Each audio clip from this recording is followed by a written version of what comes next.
باللہ من الشیطان الرجیم بسم اللہ الرحمن الرحیم الحمد للہ رب العالمین والصلاة والسلام علی سید المرسلین وخاتم النبیین اما بعد۔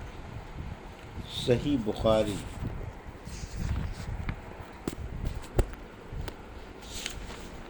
باب کتاب العتق، حدیث نمبر 2539 اور 2540، اردو ترجمہ۔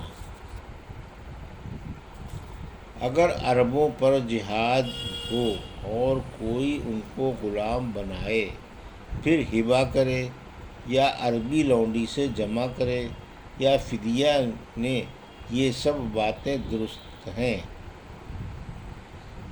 یا بچوں کو قید کرے۔ اور اللہ تعالیٰ نے سورہ نحل میں فرمایا، اللہ تعالیٰ نے ایک مملوک غلام کی مثال بیان کی ہے جو بے بس ہو، اور ایک وہ شخص جسے ہم نے اپنی طرف سے روزی دی ہو، وہ اس میں پوشیدہ اور ظاہر خرچ بھی کرتا ہو۔ کیا یہ دونوں شخص برابر ہیں؟ ہرگز نہیں۔ تمام تعریف اللہ کے لیے ہے، مگر اکثر لوگ جانتے نہیں۔ ہم سے ابن ابی مریم نے بیان کیا، کہا کہ مجھ سے لیث نے خبر دی، انہیں عقیل نے، انہیں ابن شہاب نے، کہ عروہ نے ذکر کیا کہ مروان اور مسعور بن مخرمہ نے انہیں خبر دی کہ جب حوازن قبیلے کے بھیجے ہوئے لوگ مسلمان ہو کر حضرت صلی اللہ علیہ وسلم کے پاس آئے، آپ نے کھڑے ہو کر ان سے ملاقات فرمائی۔ پھر ان لوگوں نے آپ صلی اللہ علیہ وسلم کے سامنے درخواست کی کہ ان کے اموال اور قیدی واپس کر دیے جائیں۔ آپ صلی اللہ علیہ وسلم کھڑے ہوئے اور خطبہ سنایا۔ آپ صلی اللہ علیہ وسلم نے فرمایا، تم دیکھتے ہو میرے ساتھ جو لوگ ہیں، میں اکیلا ہوتا تو تم کو واپس کر دیتا، اور بات وہی مجھے پسند ہے جو سچ ہو۔ اس لیے دو چیزوں میں سے ایک ہی تمہیں اختیار کرنی ہوگی، یا اپنا مال واپس لے لو یا اپنے قیدیوں کو چھڑا لو۔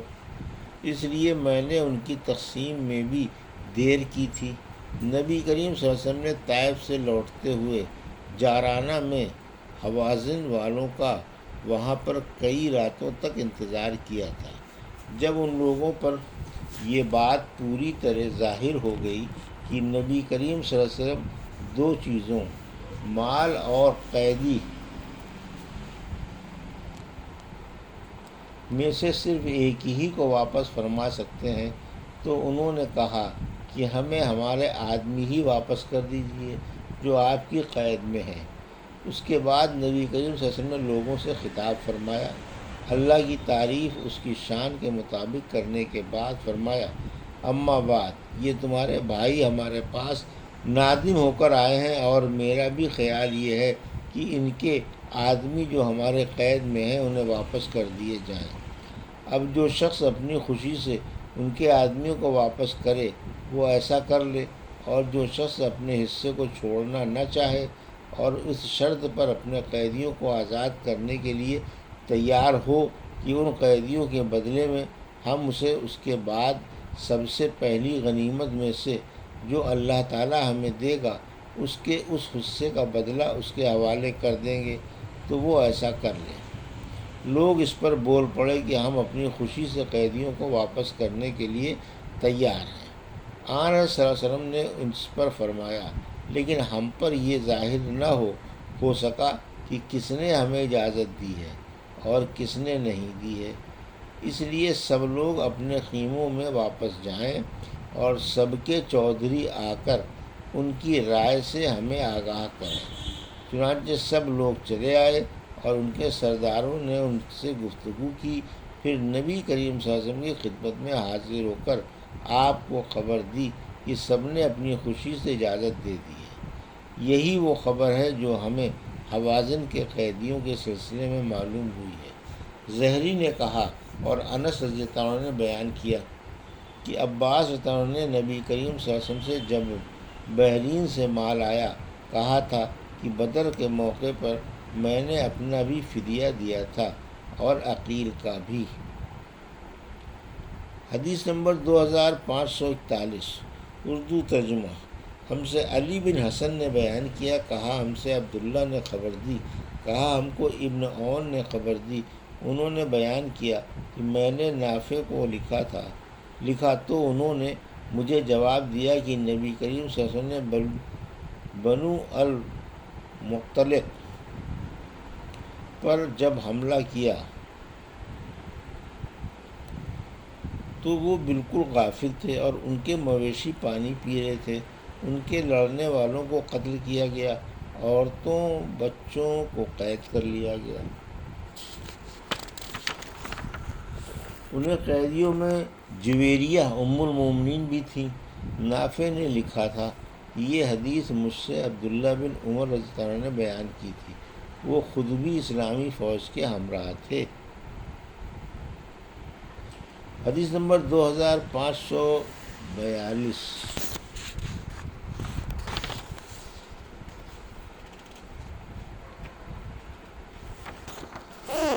اردو ترجمہ۔ ہم سے عبداللہ بن یوسف نے بیان کیا، کہا کہ ہم کو امام مالک نے خبر دی، انہیں ربیعہ بن ابی عبد الرحمن نے، انہیں محمد بن یحییٰ بن حبان نے، ان سے ان کے محریز نے کہ میں نے ابو سعید رضی اللہ عنہ کو دیکھا تو ان سے ایک سوال کیا۔ آپ نے جواب میں کہا کہ ہم رسول اللہ صلی اللہ علیہ وسلم کے ساتھ غزوہ بنی مستلق کے لیے نکلے۔ اس غزوے میں ہمیں قبیلہ بنی مستلق کے عرب قیدی ہاتھ آئے۔ راستے ہی میں ہمیں عورتوں کی خواہش ہوئی اور عورت سے الگ رہنا ہم کو مشکل ہو گیا۔ ہم نے چاہا کہ عزل کر لیں۔ جب رسول اللہ صلی اللہ علیہ وسلم سے اس بارے میں پوچھا تو آپ نے فرمایا تم عزل کر سکتے ہو، اس میں کوئی قباحت نہیں، لیکن جن روحوں کی بھی قیامت تک کے لیے پیدائش مقدر ہو چکی ہے وہ تو ضرور پیدا ہو کر رہیں گی، لہذا تمہارا عزل کرنا بیکار ہے۔ 2543 حدیث نمبر اردو ترجمہ۔